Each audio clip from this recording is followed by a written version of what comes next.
بسم الله الرحمن الرحيم. السلام عليكم ورحمة الله وبركاته. الحمد لله رب العالمين، وبه نستعين على أمور الدنيا والدين. أشهد أن لا إله إلا الله وحده لا شريك له ولي الصالحين، وأشهد أن محمدا عبده ورسوله صادق الوعد الأمين. اللهم صل وسلم وبارك على سيدنا ونبينا وحبيبنا محمد وعلى آله وأصحابه ومن تبعهم بإحسان إلى يوم الدين.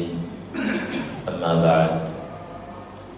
Bapak-bapak, ibu-ibu jemaah yang dirahmati Allah Subhanahu wa taala, kembali di subuh hari ini kita berada antara nikmat dari nikmat-nikmat yang Allah Subhanahu wa taala anugerahkan kepada kita. Allah masih memberikan kekuatan taufik hingga kita bisa mengerjakan ibadah yang indah di waktu subuh ini, salat. Kemudian Allah juga mengizinkan kita untuk duduk sejenak sesaat mendengarkan ayat-ayatnya dibacakan dan juga hadis-hadis Nabi-Nya diajarkan.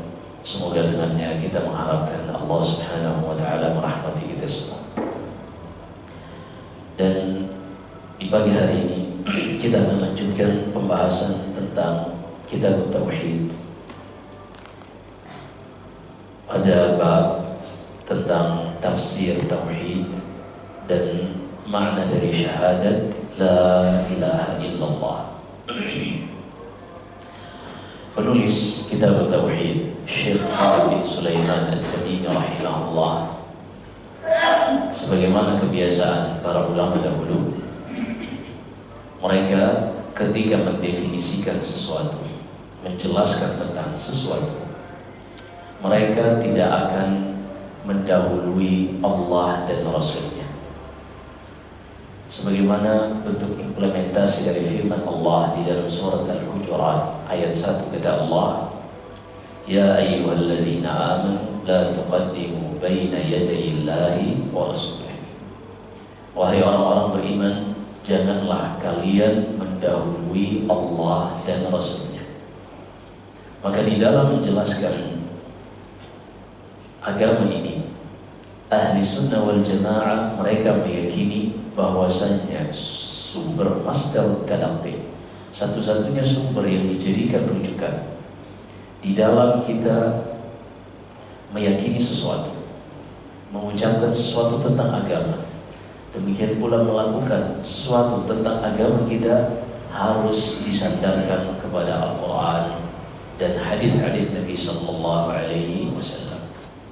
Maka begitu juga penulis di sini ketika beliau membawakan tentang tafsir tauhid dan juga makna syahadat la ilaha illallah, beliau tidak serta-merta langsung mendefinisikan secara logika, tapi beliau membawakan ayat-ayat Al-Quran, demikian pula hadis-hadis Nabi Sallallahu Alaihi Wasallam yang akan menafsirkan makna tauhid dan juga syahadat la ilaha illallah. Ayat yang pertama, beliau membawakan ayat yang pertama, yaitu firman Allah di dalam surat Az-Zumar. Allah berfirman, Qul id'ul ladzina za'amtum min dunihi fala yamlikuna kashfa ad-durri 'ankum wala tahwila. Ulaika alladhina yad'una yabtaguna ila rabbihim al-wasilata ayyuhum aqrab wa yarjuna rahmatahu wa yakhafuna 'adabah inna 'adaba rabbika kana mahdura.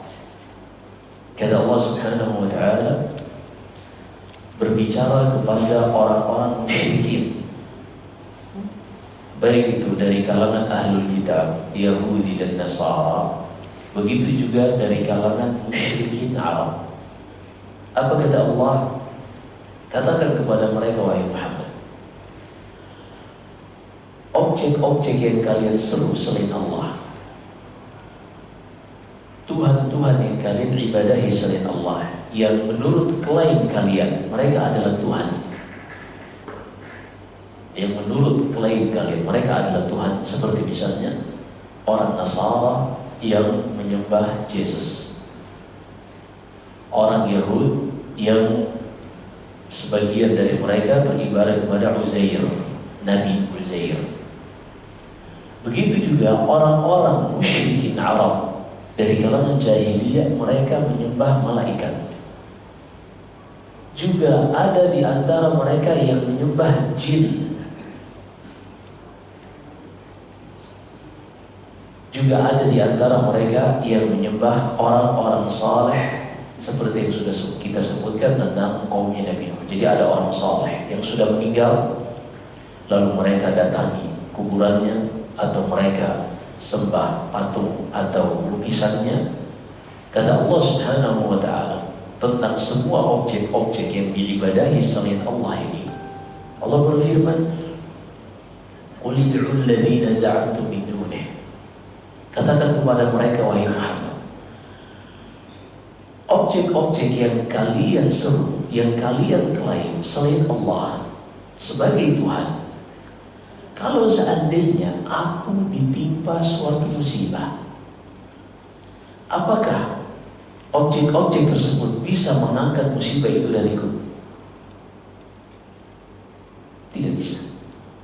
Dan kalau Allah memberikan kepadaku suatu nikmat, apakah Tuhan-Tuhan yang kalian ibadahi selain Allah itu bisa mengangkat nikmat itu, menghilangkannya dariku?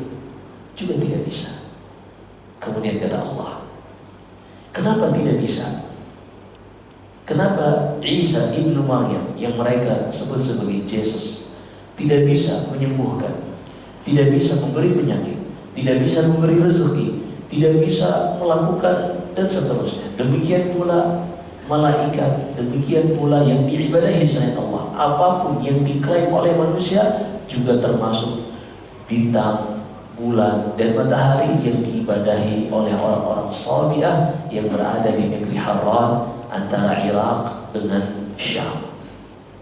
Kenapa tidak bisa? Kata Allah Subhanahu wa ta'ala, ulaika alladhina yad'una yabtaguna ila rabbihimul wasilata ayyuhum aqrab wa yarjuna rahmatahu wa yakhafuna 'adzabah. Wahai kalian penyembah berhala atau yang menyembah selain Allah, ketahuilah, Nabi Isa yang kalian sembah, Uzair yang kalian ibadahi, malaikat yang kalian panjatkan hajat-hajat kalian kepada mereka, ini semuanya adalah hamba-hamba kami, kata Allah, yang mereka tidak pernah berhenti beribadah kepada Allah Subhanahu wa ta'ala dalam rangka untuk mendekatkan diri kepada Allah. Kita ulangi. Jadi za'amtum, kata Allah, katakan kepada mereka, wahai Muhammad, coba seru yang kalian ibadahi selain Allah, yang kalian klaim sebagai Tuhan. Jadi yang mengklaim Nabi Isa sebagai Tuhan itu siapa? Penyembahnya. Karena nanti Allah sebutkan di akhirat kelak tentang Nabi Isa. Nabi Isa akan dibangkitkan di hari kiamat kelak, dan orang-orang Nasara dibangkitkan di belakang Nabi Isa. Lalu Allah Subhanahu wa ta'ala meminta pertanggungjawaban kepada Nabi Isa. Allah berfirman, a anta qulta lin-nas ittakhiduni wa ummiya ilahayn min dunillah. Ayat 116 dari surat Al-Maidah. Kata Allah Subhanahu wa ta'ala kepada Nabi Isa pada kondisi seperti ini, wahai Isa, apakah engkau yang telah mengatakan kepada manusia, kepada orang-orang Nasara, untuk jadikan aku dan ibuku dua Tuhan bersama Allah menjadi tiga Tuhan? Kan itu yang diklaim oleh manusia. Ini permulaan gereja seperti itu, Pak. Mereka mengangkat Allah, Nabi Isa dan ibunya sebagai tiga Tuhan Trinitas. Lalu terjadi pergeseran, mereka mengganti Maryam dengan Ruhul Kudus, dengan Jibril. Ini terjadi pergeseran di antara mereka. Karena kita tahu gereja ada revolusi gereja dan seterusnya. Intinya, Nabi Isa ditanya oleh Allah, dimintai pertanggungjawaban. Kenapa orang-orang Nasrani menyembahmu? Apa jawaban Nabi Isa alaihissalam? Qala subhanak, ma yakunu li an aqula ma laysa li bihaq. Maha suci Engkau ya Allah. Mustahil bagi seorang Isa bin Maryam untuk mengucapkan sesuatu yang bukan haknya. Apa maksudnya? Karena ibadah itu tidak berhak diserahkan kepada suatu objek kecuali objek itu memenuhi 3 kriteria. Bisa mencipta, mengatur alam semesta ini, dan memiliki seluruh apa yang ada di alam semesta ini. Kalau ada suatu objek tidak bisa memenuhi 3 kriteria ini, maka tidak ada alasan untuk kita beribadah kepadanya. Patung misalnya, apa alasan kita beribadah kepada patung? Kita yang buat sendiri, kita yang membersihkannya, kita yang menempatkannya di suatu posisi, kemudian kita yang meminta kepadanya. Di mana akal yang sehat? Maka kata Nabi Isa, qala subhanak, ma yakunu li an aqula ma laysa li bihaq.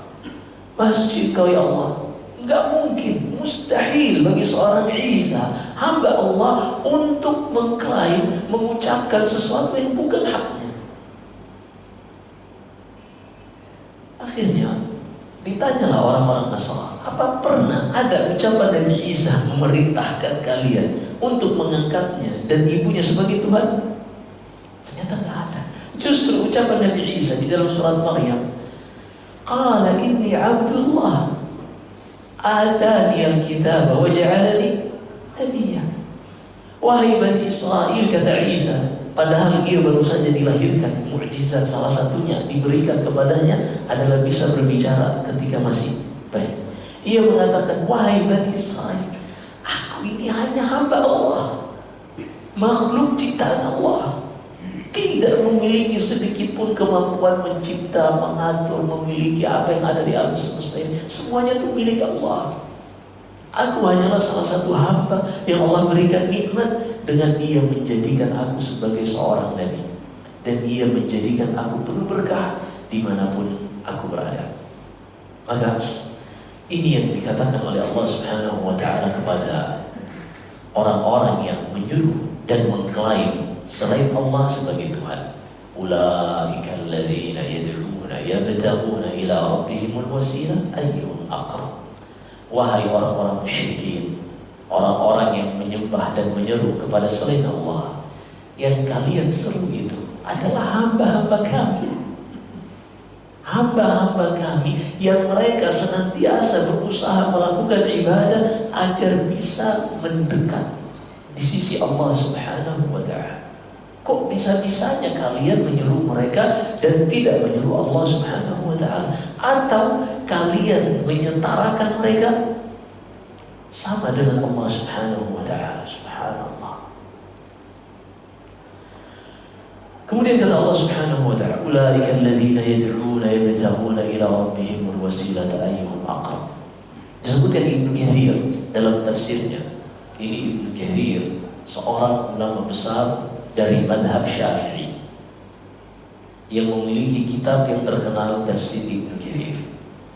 Beliau membawakan satu riwayat bahwasanya mereka ini adalah jin-jin yang diibadahi oleh orang-orang kafir Quraisy.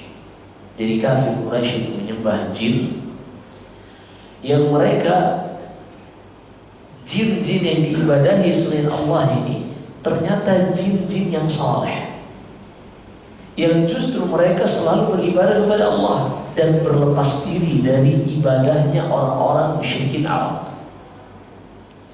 Karena memang jin, di antara mereka ada jin yang saleh dan ada jin yang nakal, yang kafir juga ada. Allah sebutkan dalam surat Al-Jin, wa anna minnal muslimuna wa minnal qasitun. Di antara kami para jin ada jin yang mereka jin muslim dan ada jin kafir. Wa anna minna as-salihun wa minna duna dzalik. Dan di antara kami ada jin yang saleh dan ada jin yang tidak saleh. Juga jin-jin ini terkadang mereka bergabung bersama manusia di majelis-majelis mereka. Jin yang saleh datang belajar, sebagaimana Nabi SAW diceritakan oleh Allah Subhanahu wa taala di dalam surat Al-Ahqaf, wa idh sarafna ilaika nafara minal jinni yastami'una al-Qur'an. Dan ingatlah wahai Muhammad ketika kami jadikan para jin datang berbondong-bondong kepadamu untuk mendengarkan Al-Quran tanpa disadari oleh Nabi Sallallahu Alaihi Wasallam. Kemudian, ulaika alladzina yad'una yabtaguna ila rabbihimul wasilah ayyuhum aqrab wa yarjuna rahmatahu wa yakhafuna 'adzabah. Objek-objek yang kalian ibadahi selain Allah, mereka adalah hamba-hamba kami yang senantiasa beribadah untuk bisa menjadi hamba-hamba yang dekat di sisi Allah Subhanahu wa taala. Maka tidak pantas untuk kalian menyetarakan mereka dengan Allah Subhanahu wa taala. Begitu juga orang-orang Quraisy yang menyembah malaikat. Ada cerita yang Allah sebutkan di dalam Al-Quran tentang orang-orang Quraisy yang menyembah malaikat. Allah berfirman, wa yawma yahsyuruhum jami'an thumma yaqulu lil malaikati ahaula'i iyyakum kanu ya'budun. Qalu subhanak. Di surat Saba ayat 40. Kata Allah Subhanahu wa taala, dan ketika kami membangkitkan manusia, di antara mereka ada orang-orang musyrikin, orang-orang kafir. Lalu Allah meminta pertanggungjawaban dari mereka terhadap apa yang mereka ibadahi. Ternyata dahulu yang mereka ibadahi adalah malaikat. Maka Allah panggil malaikat. Wahai malaikat, ahaula'i iyyakum kanu ya'budun. Wahai malaikat, apakah mereka-mereka ini, manusia-manusia ini yang dahulu beribadah kepada kalian? Kata para malaikat, qalu subhanaka anta waliyuna min dunihi. Maha suci Engkau ya Allah, Engkaulah pelindung kami. Bal kanu ya'buduna al-jin aktsaruhum bihi mu'minun. Ya Allah, yang mereka ibadahi itu bukan kami, tapi jin yang membodoh-bodohi mereka. Jadi ada sekelompok jin datang kepada orang-orang Quraisy, lalu mereka membisikkan kepada orang-orang Quraisy ini untuk menyembah jin yang ada di pohon, yang dianggap keramat, yang ada di batu yang dianggap angker misalnya, atau jembatan yang kalau orang lewat klakson misalnya. Ada jin-jin yang mereka menempati tempat-tempat itu, lalu mereka membisikkan, itu para jin ini membisikkan kepada manusia bahwasanya mereka adalah malaikat-malaikat yang suci di sisi Allah, yang dekat dengan Allah. Maka kalau kalian ingin hajatnya disampaikan kepada Allah, kalau kalian berdoa sendiri, kalian itu kotor, maka titipkan doa kalian kepada malaikat-malaikat ini yang dekat di sisi Allah, ring satu bahasa manusia, untuk hajat kalian disampaikan kepada Allah. Karena kalau kalian langsung yang menyampaikan hajat, kalian itu orang-orang berdosa. Nah, ini syubhatnya. Maka mereka berusaha di dalam prasangka mereka beribadah, berdoa kepada malaikat ini, harapannya agar malaikat ini menyampaikan doa mereka kepada Allah. Ternyata Allah mengatakan, wa qala rabbukum ud'uni astajib lakum. Dalam surat Ghafir ayat ke-60 kata Allah, dan berkata Rabb kalian, berdoalah kepadaku secara langsung, niscaya aku akan langsung kabulkan. Jadi tidak perlu perantara. Jin-jin tadi menipu manusia. Tipuannya dua kali. Tipuan pertama, mereka mengaku diri malaikat. Kan jin kita nggak bisa lihat. Jadi terserah mereka mau mengklaim mereka sebagai Superman atau yang lain. Kan manusia nggak bisa lihat. Jadi mereka menang 1-0. Kemudian yang kedua, mereka menipu manusia dengan mengatakan malaikat ini yang akan menyampaikan hajat kalian kepada Allah. Tipuan kedua ini, Allah itu tidak butuh syafaat seperti itu. Allah tidak butuh yang namanya perantara-perantara seperti itu. Siapa saja yang berdoa kepada Allah, langsung dia panjatkan hajat kepada Allah. Bahkan orang kafir pun akan Allah kabulkan doanya. Di dalam riwayat Imam Ahmad, Nabi sallallahu alaihi wasallam dalam hadis Muadz bin Jabal, "Wattaqi da'watal mazlum walau kana kafira." Wahai Muadz, hati-hatilah, khawatirlah dan takutlah engkau dari doa orang yang dizalimi walaupun dia kafir. Walaupun dia kafir, jangan pernah menzalimi orang kafir selama dia tidak berhak untuk dizalimi. Maka orang kafir pun Allah masih terima doanya. Apalagi seorang yang beriman hanya karena dia terjatuh ke dalam dosa A, B, C dan seterusnya, maka Allah subhanahu wa ta'ala senantiasa membuka pintu taubatnya. Allah berfirman di dalam surat At-Tahrim, "Ya ayyuhalladzina amanu tubu ila Allahi taubatan nasuha." Ayat ke-8 dari surat At-Tahrim, kata Allah, "Wahai orang-orang beriman, bertobatlah kepada Allah dengan tobat yang sebenarnya. Kemudian mintalah kepada Allah dari rahmatnya. Niscaya Allah akan berikan kepada kalian." Maka para jin ini menipu manusia dengan dua tipuan tadi. Mereka mengklaim mereka adalah malaikat.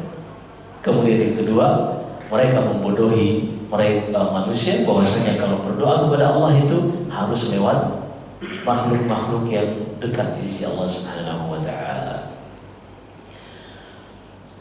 Maka Allah Subhanahu wa ta'ala membantah mereka. Kalian salah dan kalian telah dibodoh-bodohi oleh jin. Karena malaikat yang kalian seru selain Allah, mereka itu hamba-hamba yang berusaha selalu beribadah kepadanya agar semakin dekat di sisi Allah Subhanahu wa ta'ala, bukan untuk disejajarkan dengan Allah, diibadahi selain Allah Subhanahu wa ta'ala.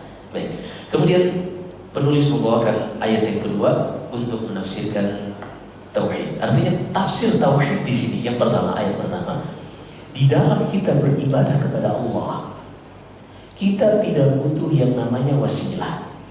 Kita tidak butuh yang namanya perantara. Allah langsung memerintahkan kita beribadah langsung kepadanya. Kalau ingin berdoa, langsung berdoa kepadanya. Di dalam hadis Abdullah bin Abbas radhiyallahu ta'ala anhuma, Nabi sallallahu alaihi wasallam bersabda, "Idza sa'alta fas'alillah, wa idza ista'anta fasta'in billah." Jika engkau meminta sesuatu, mintalah langsung kepada Allah. Dan jika engkau memohon pertolongan, mohonlah pertolongan langsung kepada Allah. Dan demikian Allah bimbing kita di setiap sholat kita untuk mengucapkan iyyaka na'budu wa iyyaka nasta'in. Hanya kepadamu kami beribadah ya Allah, dan hanya kepadamu kami memohon pertolongan. Kemudian ayat yang kedua yang dibawakan oleh penulis adalah firman Allah Subhanahu wa ta'ala, "Wa idh qala Ibrahim li abihi wa qaumihi innani bara'un mimma ta'budun illa alladhi fatarani fa innahu sayahdin." Dan ingatlah ketika Ibrahim berkata kepada ayahnya dan juga kaumnya, yang mereka ini penduduk Babilonia yang ada di Irak. Kata Ibrahim, "Wahai ayahku dan kaumku, aku berlepas diri dari kesyirikan kalian dan juga dari apa yang kalian perbuat. Aku berlepas diri dari kalian dan dari kesyirikan yang kalian perbuat. Kecuali hanya kepada Allah Subhanahu wa ta'ala aku serahkan seluruh ibadahku, aku serahkan hidupku, matiku hanya untuk Allah Subhanahu wa ta'ala." Sebagaimana Allah sebutkan di dalam surat Al-An'am, "Inni wajjahtu wajhiya lilladzi fatara as-samawati wal arda hanifan wa ma ana minal musyrikin." Allah hikayatkan ucapan Ibrahim di dalam surat Al-An'am ini, "Aku hadapkan wajahku, aku serahkan seluruh hidupku, matiku hanya untuk yang menciptakan langit dan bumi," yaitu Allah Subhanahu wa ta'ala. Kemudian di ayat yang kedua ini, makna dari tauhid adalah seorang muslim Di antara konsekuensi tauhidnya, ia berlepas diri dari segala yang diibadahi selain Allah dan juga orang-orang yang beribadah kepada selain Allah. Sebagaimana yang Allah sebutkan juga di dalam surat Al-Baqarah, satu ayat setelah ayat kursi, kata Allah, La ikraha fid din, qad tabayyana rusydu minal ghayy. Ayat 256 dari surat Al-Baqarah, kata Allah, tidak ada paksaan di dalam agama, karena telah jelas antara kebenaran dari kebatilan.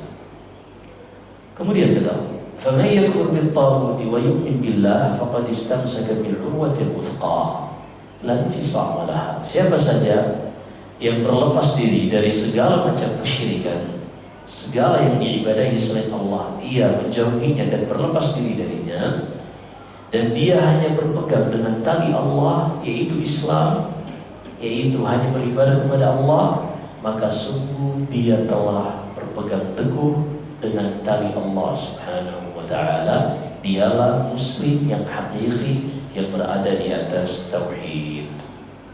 Ayat yang ketiga, ittakhadhu ahbarahum wa ruhbanahum arbaban min dunillahi wal masih ibn Maryam. Ini ayat luar biasa di surat At-Taubah. Kata Allah Subhanahu wa ta'ala, orang-orang Yahudi dan orang-orang Nasara, mereka menjadikan pendeta-pendeta mereka, pemuka-pemuka agama mereka, dijadikan sebagai Tuhan yang mereka ibadahi selain Allah. Perhatikan di sini. Kata Allah, orang-orang Yahudi dan Nasara, mereka menjadikan pendeta-pendeta mereka, pemuka-pemuka agama mereka, mereka ibadahi selain Allah. Ada seorang sahabat yang bernama Adi bin Hatim, dahulu ia ahlul kitab. Ia berkata kepada Rasulullah, wahai Rasulullah, kok Allah sebutkan orang-orang ahlul kitab itu menyembah pendeta-pendeta, padahal kami tidak menyembah pendeta-pendeta kami. Kenapa Allah sebutkan kami menyembah pendeta-pendeta itu? Kata Nabi sallallahu alaihi wasallam, "Alaisu idza ahallul haram ahlaltumu?"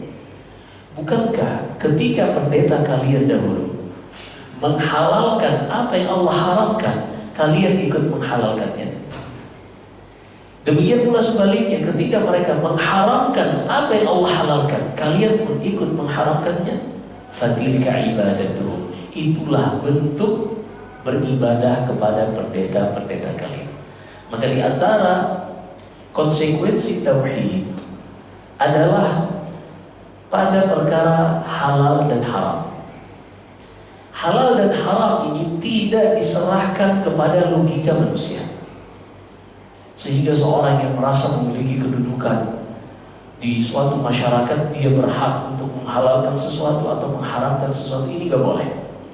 Halal dan haram ini adalah hak prerogatif Allah Subhanahu wa ta'ala. Tidak ada seorang yang boleh menghalalkan apa yang Allah haramkan dan mengharamkan apa yang Allah halalkan. Kalau dia melakukan hal tersebut, maka dia telah menandingi Allah Subhanahu wa ta'ala di dalam bersyariatan. Allah berfirman dalam surat Asy-Syura, "Am lahum syuraka syara'u lahum min ad-din ma lam ya'zan bihi Allah." Ayat 21 dari surat Asy-Syura. Kata Allah Subhanahu wa ta'ala, apakah mereka memiliki tandingan-tandingan yang mereka setarakan dengan Allah di dalam pensyariatan, yang menghalalkan, yang mengharamkan? Maka Allah Subhanahu wa ta'ala membantah mereka, karena mereka mengklaim ada selain Allah yang berhak menghalalkan dan mengharamkan. Maka siapa saja, bukan cuma ahlul kitab, bahkan termasuk dalam umat ini, ketika ia mengikuti ustadznya atau kiainya atau habibnya atau syekhnya atau apapun itu dari tokoh-tokoh agama yang menghalalkan hal-hal yang jelas Allah haramkan atau sebaliknya, maka dia telah beribadah kepada tokoh tersebut.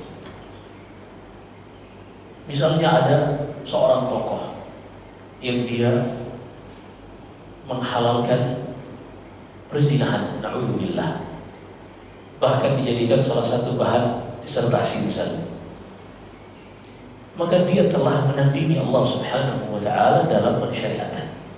Dan siapa saja yang ikut menghalalkan hal tersebut, maka dia telah menjadikan orang tersebut diibadahi selain Allah, maka dia telah keluar dari Islam. Begitu juga orang yang mengharamkan apa yang Allah halalkan. Mengharamkan apa yang Allah halalkan.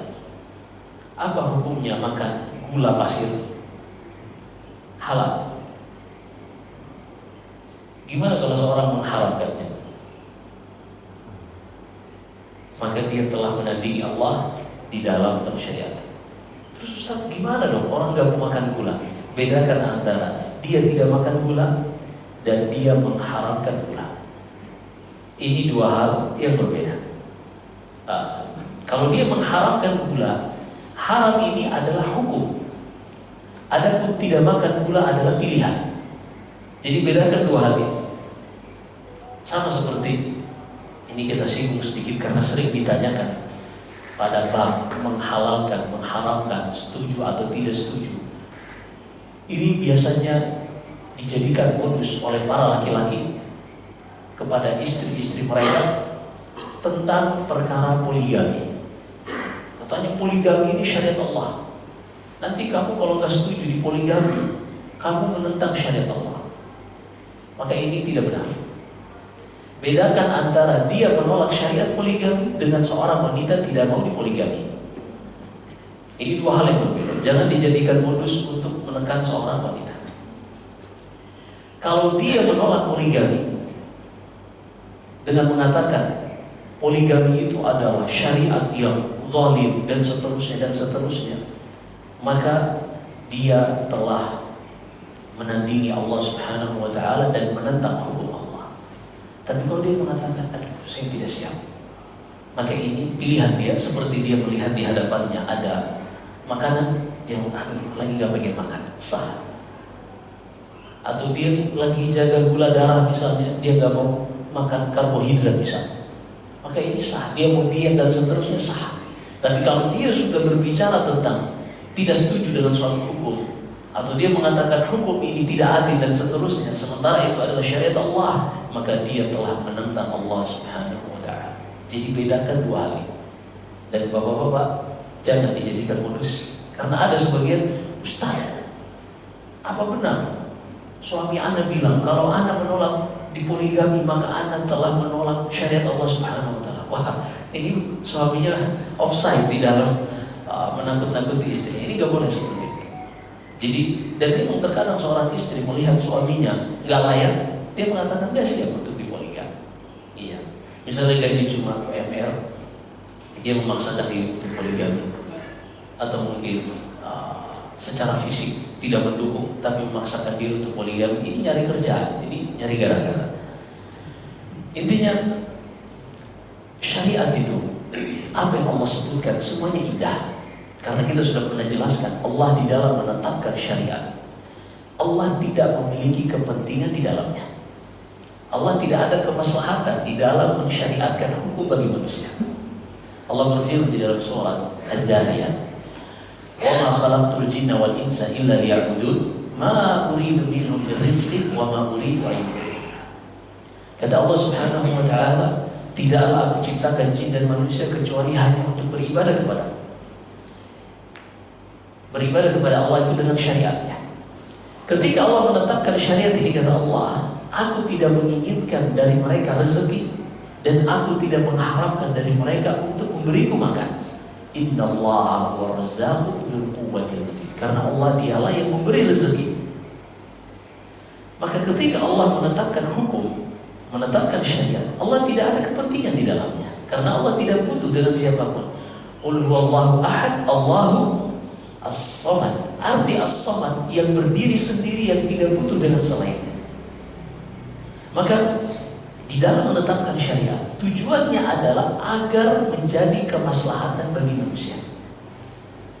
Pada dua hal, kemaslahatan di dunia dan juga kemaslahatan di akhirat. Maka ini syariat Allah. Sehingga kalau kita melihat ada syariat Allah seakan-akan kok tidak menguntungkan kita, maka ketahuilah syariat Allah itu seluruhnya baik. Dan syariat Allah itu universal, bukan hanya untuk satu dua individu saja. Karena khususnya misalnya berkaitan tentang poligami. Banyak rumah tangga kaum muslimin yang diantara solusinya adalah dengan poligami. Tapi itu sedikit, karena Allah sebutkan wa in khiftum alla ta'dilu fawahidah. Kalau kalian khawatir tidak bisa berbuat adil, udah jangan cari gara-gara, cukup satu saja. Ya, satu aja gak habis. Maka Allah Subhanahu wa taala sebutkan orang-orang Yahudi dan Nasara, mereka menjadikan pendeta-pendeta mereka ibadahi selain Allah Subhanahu wa taala, yaitu dari sisi penghalalan dan pengharam. Baik, satu ayat lagi terakhir dari ayat-ayat yang dibawakan oleh penulis. Wa minan nasi may yattakhidhu min dunillahi andadan yuhibbunahum ka hubbillah walladzina amanu ashaddu hubban lillah. Ada sebagian manusia yang mereka menjadikan selain Allah tandingan-tandingan yang mereka mencintainya sebagaimana mereka mencintai Allah. Adapun orang-orang yang beriman, kecintaan mereka total seluruhnya hanya untuk Allah Subhanahu wa taala. Kalaupun mereka mencintai sesuatu, kecintaan terhadap sesuatu tersebut tunduk di bawah kecintaan kepada Allah Subhanahu wa taala. Kita ulang.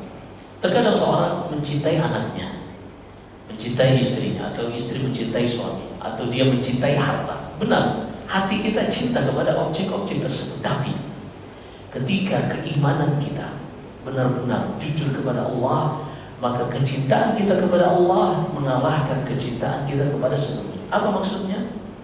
Konsekuensinya ketika Allah menuntut dari kita untuk menggunakan harta kita, maka kecintaan kita kepada Allah membuat kita dengan mudah mengeluarkan harta ini sesuai dengan haknya. Tapi sebagaimana kita sebutkan, Allah itu menuntut dari kita harta bukan untuk Allah.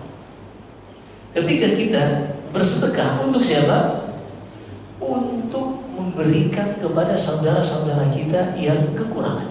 Ini kan luar biasa syariat Allah. Pemerataan. Karena pemerataan ini akan membantu juga dari sisi perekonomian kita juga. Ada namanya efek domino.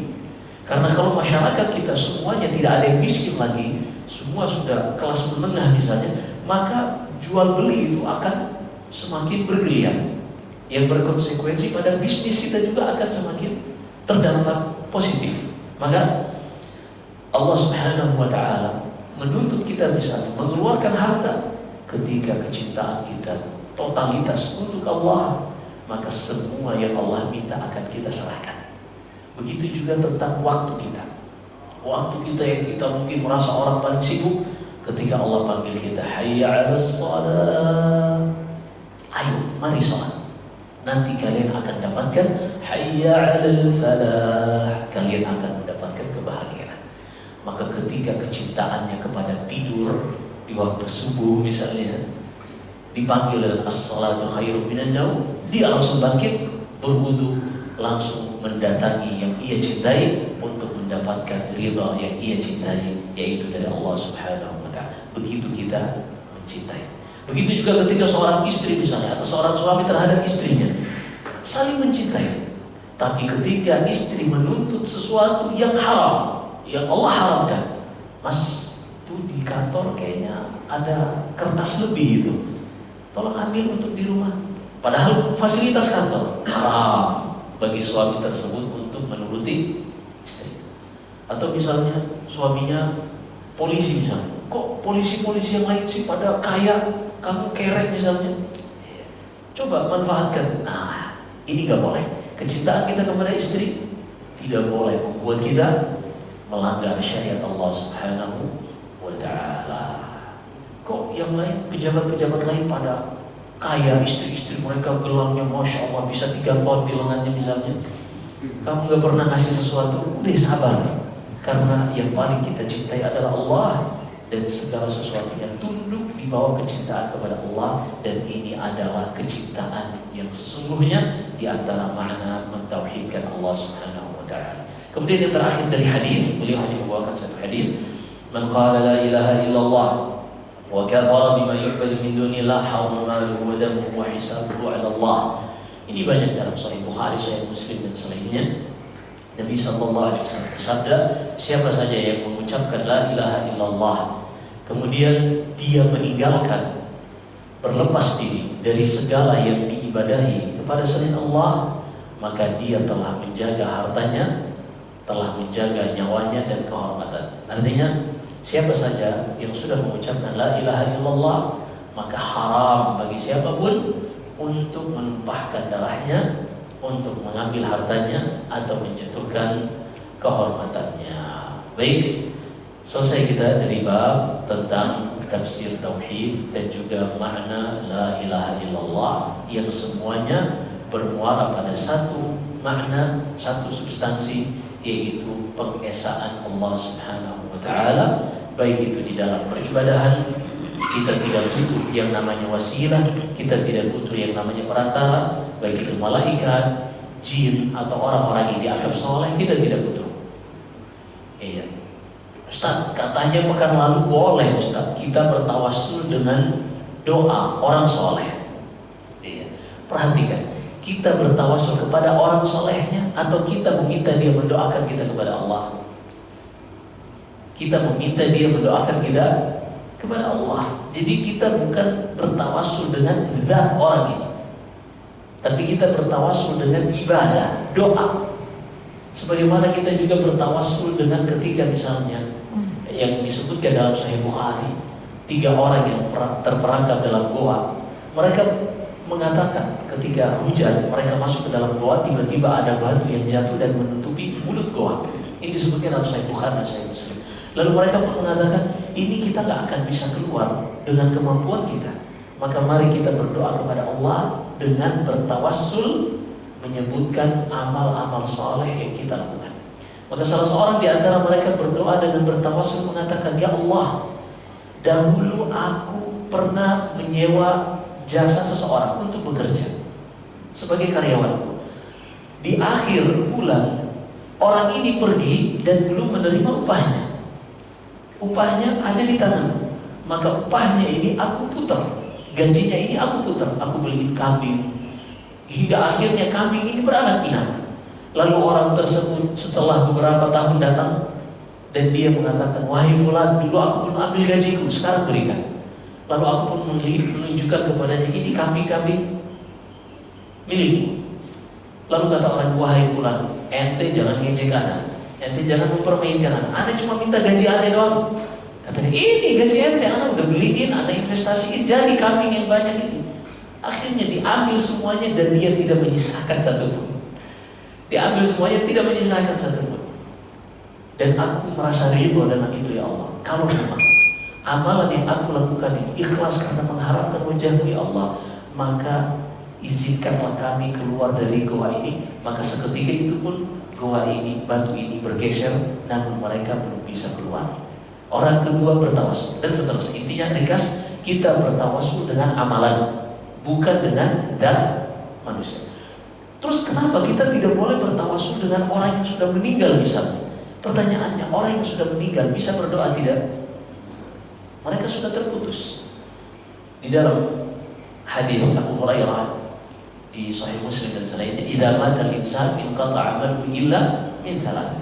Jika seorang itu meninggal, terputus seluruh amalannya kecuali 3. 3 ini bukan amalannya dia, tapi amalan yang dulu dia telah investasikan, yang pahalanya terus mengalir untuknya. Yang pertama, sedekah jariyah, wakaf produktif, ini yang terus mengalir pahalanya. Yang kedua, ilmu yuntafa'u bih, ilmu yang dulu dia ajarkan, punya murid-muridnya terus mengajarkan ilmunya, atau dia menulis kitab, atau dia menjadi seorang yang memfasilitasi sehingga terbitnya kitab ini dan terus kitabnya dipelajari oleh kaum muslimin, maka dia akan terus mendapatkan pahalanya. Dan yang ketiga, anak soleh yang dahulu dia didik, yang dahulu ia ajarkan cara baca Quran, yang mendoakan orang tuanya. Ini amalan penghuni kubur tersebut atau amalan orang lain? Amalan orang lain yang dahulu hasil investasinya semasa dia hidup. Jadi bedakan antara kita bertawassul dengan doa orang soleh dengan zat orang soleh. Baik. Maka di dalam kesimpulan ini, di dalam beribadah kepada Allah itu kita harus benar-benar memurnikan hanya untuk Allah. Baik itu dari sisi kita beribadah tanpa mencari wasilah apapun, Kemudian yang kedua, dari sisi cinta, totalitas hanya untuk Allah. Ada pun kecintaan kepada selain itu tunduk di bawah kecintaan kepada Allah. Demikian pula di dalam menghalalkan dan juga mengharamkan, dan poin-poin yang lain kita akan sebutkan pada bab-bab berikutnya insyaallah. Wallahu a'lam. Kita kembalikan kepada moderator. Baik hadirin yang dirahmati Allah Subhanahu wa taala, demikian kajian kita pada kesempatan hari ini yang membahas tentang kajian tauhid. Oleh karena itu kepada jemaah sekalian yang mungkin ada yang bisa dipertanyakan, masih ada waktu untuk bisa bertanya. Silakan. Ya, Pak Haji Amir untuk mengawali pertanyaan pada kesempatan pagi hari ini. Assalamualaikum warahmatullahi wabarakatuh. Assalamualaikum. Terima kasih. Saya ingin menanyakan tentang hukum itu adalah hak prerogatif Allah. Hukum haram halal itu yang berhak adalah Allah, bukan makhluk yang menetapkannya. Jadi Ustaz menjelaskan seperti itu. Tapi bagaimana dengan diketahui tentang merokok? Ada yang menetapkan ini haram, ada ini makruh. Ini agak bertentangan dengan tadi yang Ustaz sampaikan. Terima kasih. Assalamualaikum warahmatullahi wabarakatuh. Waalaikumsalam warahmatullahi wabarakatuh. Jadi rokok ini pertama adalah sesuatu yang kontemporer. Artinya sesuatu yang baru, tidak ada pada zaman Nabi SAW. Sehingga tidak ada satu nas yang menyebutkan secara spesifik hukum rokok. Jadi bedakan antara dua orang. Yang pertama menghalalkan khamar, yang kedua mengharamkan rokok, menghalalkan rokok. Ini dua hal yang berbeda. Kalau dia mengharamkan khamar, apa hukumnya?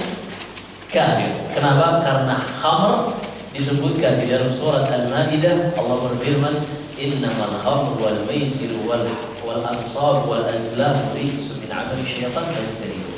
Sesungguhnya khamar, judi dan teman-temannya haram. Jadi ada nasnya. Maka siapa saja yang menghalalkan khamar, maka dia telah menentang ayat ini, dan menentang ayat hukumnya kafir.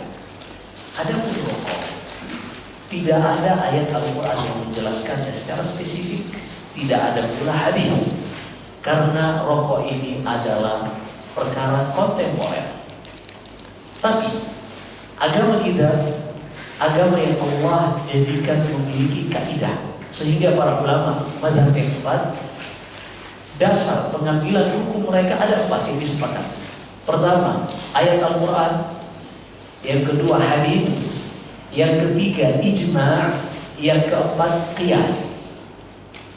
Apa itu qiyas analogi? Qiyas analogi ini memiliki 4 rukun yang disebutkan para ulama dengan definisi ilhaqu far'in bi aslin li'illati jami'atin bainahuma.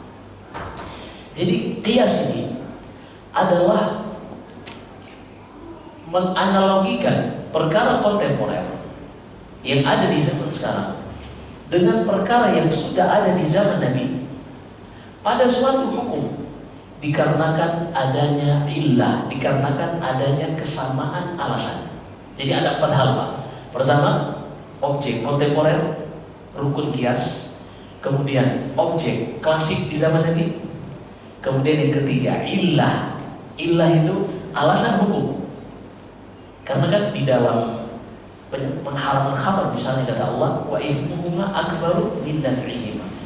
Khamar itu dampak negatifnya lebih besar daripada dampak positifnya. Maka salah satu alasan pengharaman ini. Dan yang terakhir hukum. Kita lihat pada rokok. Apakah ada satu objek di zaman Nabi atau satu dalil yang kira-kira cocok untuk digunakan di dalam mengeluarkan kesimpulan hukum rokok? Ternyata ada, Pak. Apa itu? Rokok ini ijma' para dokter bahwasanya rokok membunuh. Ya, ijma' bukan? Ijma' itu sepakat para dokter. Bahkan regulasi pemerintah kita mewajibkan untuk menulis di bungkus rokok membunuh. Lebih dari itu ditakut-takutin dengan yang lehernya bolong, Pak. Tapi hebatnya kemarin saya dijawab oleh salah seorang jamaah. Tapi alhamdulillah Ustaz, anak kalau beli rokok tutup bagian itunya Ustaz, jadi anak nggak baca. Perhatikan di sini, apakah ada ayat Al-Quran atau hadis yang mungkin dengannya kita bisa kiaskan, analogikan rokok ini dengan ayat tersebut atau hadis tersebut? Ternyata ada. Yaitu firman Allah Subhanahu wa taala di dalam surat Al-Baqarah. Kata Allah, "Wala tulqu bi aydikum ila tahlukah." Ayat 195 dari surat Al-Baqarah. Janganlah kalian menjerumuskan diri kepada perkara yang membahayakan kalian. Jangan kalian menjerumuskan diri kepada perkara yang merugikan kalian. Al-Baqarah ayat 195. Ya, Anda yakin yang masih suka ngudut, benar gak sih Ustaz? Kita harus riset dulu. Ayat ini kata Allah, dan janganlah kalian menjerumuskan diri kalian kepada perkara yang bahaya, kepada perkara yang merugikan kalian. Kalau seandainya seperti itu, rokok ini merugikan atau menguntungkan? Rokok merugikan atau menguntungkan? Tergantung Ustaz. Kalau produsen menguntungkan Ustaz, kalau konsumen merugikan. Kenapa? Mengakibatkan gangguan kesehatan, dan khusus untuk laki-laki rokok ini mengakibatkan yang namanya impoten. Jadi menzalimi istri, Pak. Rokok itu menzalimi istri. Impoten ini jadi rokok mengeluarkan nikotin yang menghalangi hormon-hormon, khususnya di bagian testosteron dan sekitarnya, hormon kejantanan laki-laki, memblokir sehingga pembuluh darah itu tidak bisa sampai kepada objeknya pada waktu-waktu yang dibutuhkan. Jadi, mohon maaf, organ vital laki-laki ini ketika terangsang untuk bisa, udah gak ada yang jomblo ya. Intinya impotensi itu salah satu penyebabnya adalah rokok. Dan ini sangat merugikan, sangat-sangat merugikan. Dahulu di zaman Umar bin Khattab, ini namanya al-ilmi. Kalau yang benar yang impoten yang benar-benar permanen. Nah ini bisa dihulu, istrinya bisa menuntut cerai.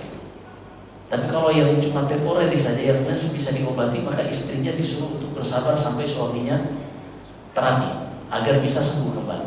Intinya para dokter sudah menetapkan hal tersebut. Merokok bisa mengakibatkan gangguan kesehatan jantung, ginjal dan seterusnya, sampai bahkan mengakibatkan impoten, dan terakhir mereka menggantinya dengan satu kata yang singkat, merokok membunuh. Jadi ini yang disebutkan para fuqaha yang mengatakan makruh. Dahulu adalah ulama Al-Azhar, awal-awal keluarnya rokok. Tapi belakangan mereka meralat fatwa tersebut dan mereka mengharamkan rokok. Seperti itu yang saya ketahui dan saya pelajari, Pak. Silakan. Maaf, saya coba nambahkan sedikit tentang satu, antara Muhammadiyah dan NU itu berbeda hukum yang mereka tetapkan tentang merokok ini. Menurut Muhammadiyah itu haram karena tadi dasar yang sudah ditetapkan. Bukan hanya sekedar mengimpotenkan lelaki, tapi juga itu menjadi tagihan. Sama seperti khamar. Khamar kan salah satu yang ditentang itu, yang tidak dibolehkan, ketagihannya itu. Perokok itu sama statusnya seperti khamar. Bahkan orang tidak segagah apapun, dia tidak mampu melawan dirinya, mengelakkan dari perokok itu bagi yang sudah ketagihan. Nauzubillah ya. Satu itu saya kira itu aja, sudah sore. Siap. Sebagai kita belajar, jadi ada namanya illah. Apakah ketagihan itu masuk pada bisa menjadi alasan pengharaman? Ini perlu dikoreksi, Pak. Karena ketagihan tidak masuk ke dalam alasan pengharam.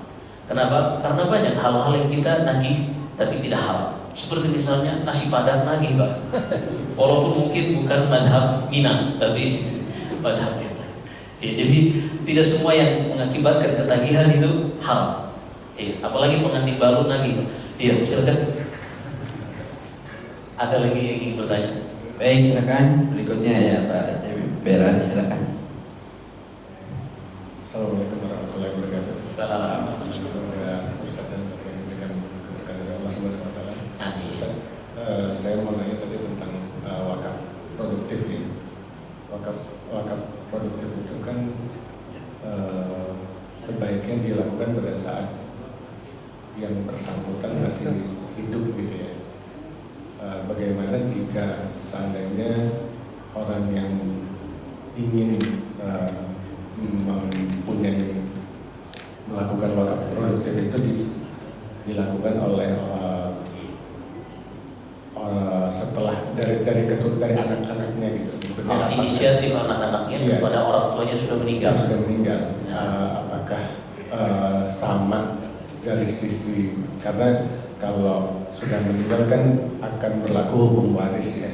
Iya. Apakah hukum waris itu cukup untuk membuat sebuah usaha atau apapun yang bisa menjadikan itu wakaf produktif dari orang yang sudah meninggal tersebut? Baik. Terima kasih. Assalamualaikum warahmatullahi wabarakatuh. Assalamualaikum. Di sini ada 2 poin berarti yang harus dilihat. Poin yang pertama berkaitan tentang wakaf produktif tadi. Poin yang kedua, dari mana asal wakaf ini?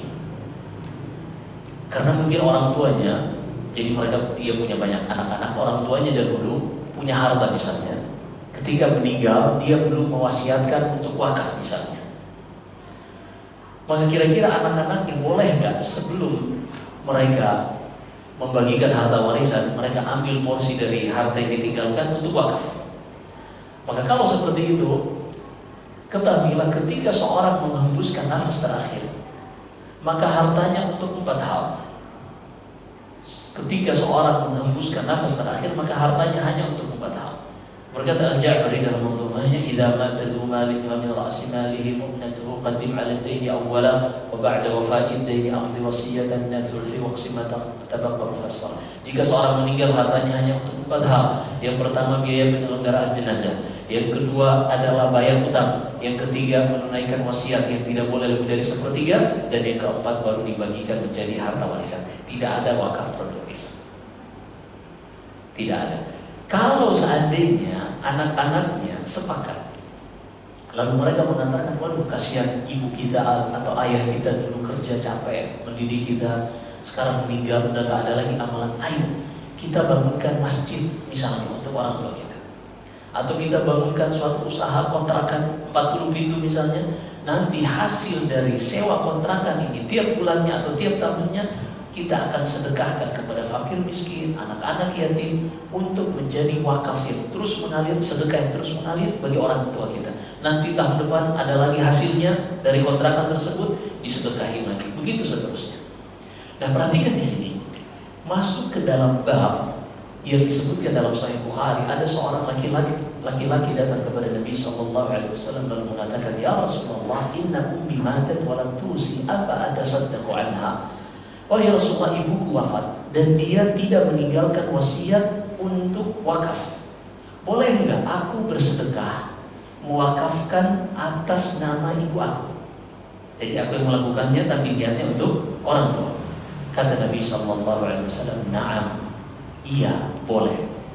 Bahkan Imam Syafi'i itu beliau mengatakan, membaca Al-Quran, hadiahnya kita ingin, pahalanya kita ingin hadiahkan kepada orang yang sudah meninggal. Kata Imam Syafi'i, ini tidak sampai.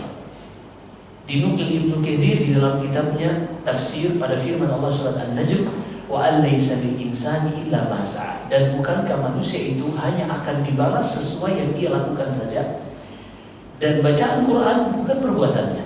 Maka kata Imam Syafi'i tidak sampai. Tapi khusus untuk sedekah, Imam Syafi'i mengatakan pahalanya sampai. Kenapa? Karena ada nas di dalam Sahih Bukhari yang kita sebutkan tadi. Maka kalau ada anak-anak dari orang tua yang sudah meninggal, lalu anak-anak ini berinisiatif, ayo kita bangunkan untuk orang tua kita ruko, kita sewain, nanti hasilnya kita jadikan sedekah atas nama orang tua kita, maka insya Allah pahalanya sampai kepada orang tua berdasarkan nas di dalam Sahih Bukhari. Tapi mana yang lebih afdal? Orang tua ini yang mewakafkan ketika ia hidup, ataukah dia menunggu anak-anaknya? Maka ketahuilah yang paling afdal adalah ketika dia sendiri masih hidup, lalu dia mewakafkan dari hartanya. Kenapa? Karena di situ ada yang namanya keikhlasan niat. Adapun orang yang sudah meninggal, dia sudah tidak bisa berniat lagi. Ada keutamaan orang hidup yang berwakaf yang tidak didapatkan seorang yang meninggal yang anak-anaknya mewakafkan atas nama. Tapi kalau dari sisi sah insya Allah, dan pahalanya sampai kepada orang tua tersebut, sebagaimana nas yang kita sebutkan dalam Sahih Bukhari tadi. Allahu a'lam. Baik, masih ada lagi, silakan. Ya, Pak Haji sedikit.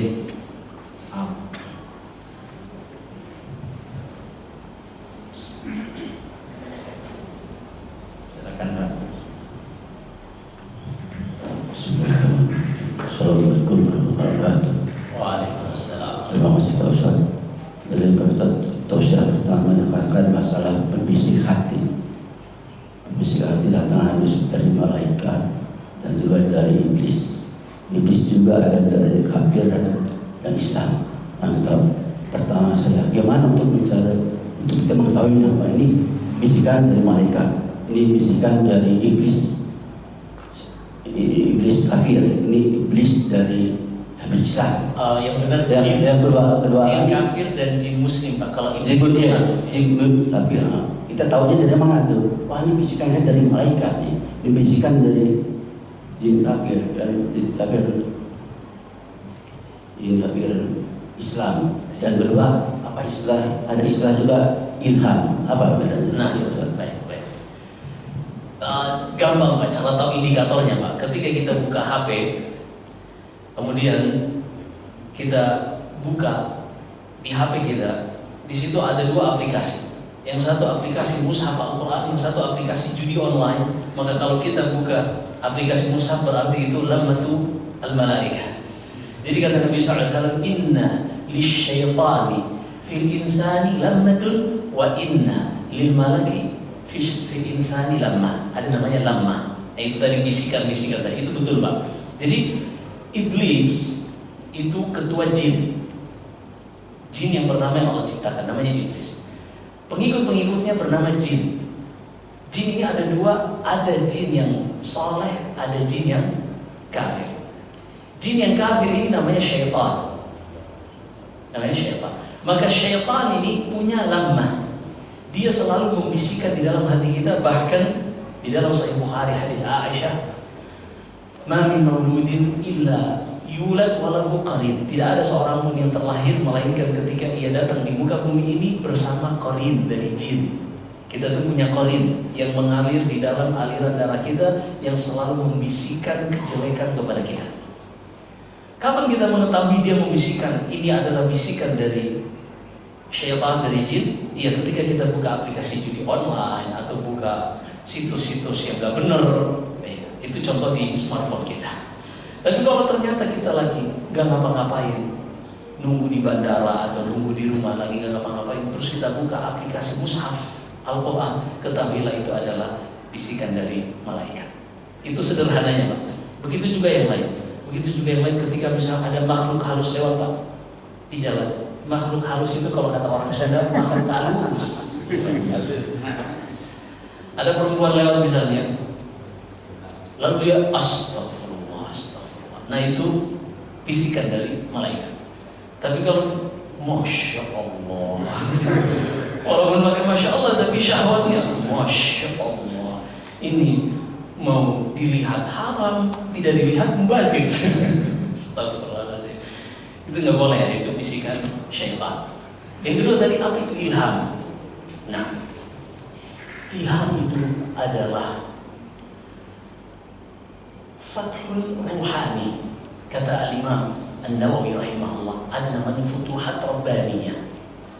Allah Subhanahu wa ta'ala itu terkadang gini, kita udah tahu bahwasanya, misalnya ini ada khilaf ya, tapi kita ambil satu pendapat saja.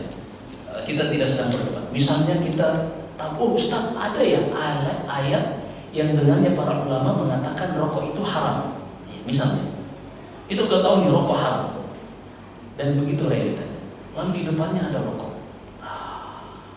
Dia udah tahu haram nih. Tapi dorongan, itu dari kata beliau tadi kecanduan, sifat adiktif dari rokok ini. Lalu dia tiba-tiba, udah deh, anak wudhu aja sholat 2 rakaat. Itu ilham dari Allah Subhanahu wa Ta'ala yang menguatkan hatinya, yang kita kenal dengan taufik. Karena hidayah dari Allah itu ada 2. Ada namanya hidayatul ilm dan hidayatul taufiq wal ilham. Hidayah pertama berupa ilmu, seorang dengan baca, dengan dengar ceramah misalnya, dia jadi mengetahui tentang ini halal, ini haram. Tapi untuk melakukan hanya makan yang haram dan meninggalkan yang haram itu butuh yang namanya taufik dari Allah. Nah itulah ilham. Betapa banyak orang yang tahu bahwasanya khamr itu haram tapi dia masih minum. Ada nggak muslim yang minum khamr? Banyak lagi. Ada muslim yang minum khamr. Ada nggak muslim yang berzina? Ada. Apakah dia tahu zina itu haram? Tahu. Seorang yang tinggal di negeri kaum muslimat pasti dia tahu. Tapi kenapa dia tidak meninggalkan zina, tidak meninggalkan khamr? Karena belum ada ilham dari Allah Subhanahu wa Ta'ala. Maka ketika kita melihat kita melakukan ketaatan, sadarlah Allah sedang menginginkan kebaikan kepada kita dengan memberikan ilham, yaitu taufik dari Allah Subhanahu wa Ta'ala. Ini ilham. Ada lagi beberapa makna ilham yang lain, seperti misalnya seorang ketiga dia diberikan pilihan orang, 2 pilihan misalnya, lalu dia istikharah, ini pilih yang mana nih? Misalnya jomblo menikah misalnya, yang satu gadis tapi miskin, yang satu janda tapi kaya. Ini yang mana nih? Dia istikharah. Ternyata Allah pilihkan salah satunya dengan diberi ilham. Oh yang satu baik agamanya misalnya, udah ikut dia. Nah seperti itu salah satunya di antara makna ilham. Demikian wallahu a'lam. Baik, hadirin yang dirahmati Allah Subhanahu wa Ta'ala, kiranya mungkin cukup untuk hari ini. Sekiranya mungkin Ustaz berikan kesimpulan dan untuk mengakhiri dengan doa. Baik, ini yang kita pelajari hari ini tentang tauhid. Tentunya seorang itu untuk bisa mengamalkan sesuatu, ia harus melewati tahapan mengetahui sesuatu tersebut. Karena seorang yang tidak mengetahui sesuatu, bagaimana dia bisa melakukannya? Maka dari ayat-ayat yang kita bacakan yang dibawakan oleh penulis, demikian pula hadis, kita menjadi lebih mengetahui tentang tauhid. Bahwasanya tauhid itu pemurnian di dalam ibadah. Kita langsung ibadahnya kepada Allah tanpa wasilah apapun dari manusia. Adapun ketaatan kita sudah sebutkan. Demikian pula ketika kita mencintai, semua kecintaan harus hanya untuk Allah. Adapun kecintaan kepada selain Allah tunduk di bawah kecintaan kepada Allah. Begitu juga di dalam menghalalkan dan mengharamkan, semuanya kita hanya kembali kepada Allah. Maka semoga Allah Subhanahu wa Ta'ala yang telah memberikan kepada kita hidayah ilmu ini, Allah ilhamkan kepada kita hidayah taufik sehingga kita bisa mengamalkan apa yang telah kita pelajari. Demikian, jika ada benar semata-mata dari Allah Subhanahu wa Ta'ala, jika ada kesalahan dan kekurangan dari saya, wa astaghfirullah wa lakum. Sallallahu alaihi wasallam wa baraka ala nabiyina Muhammad. Subhanakallahumma wa bihamdik, asyhadu an la ilaha illa anta astaghfiruka wa atubu ilaik. Wassalamu alaikum warahmatullahi wabarakatuh. Waalaikumsalam.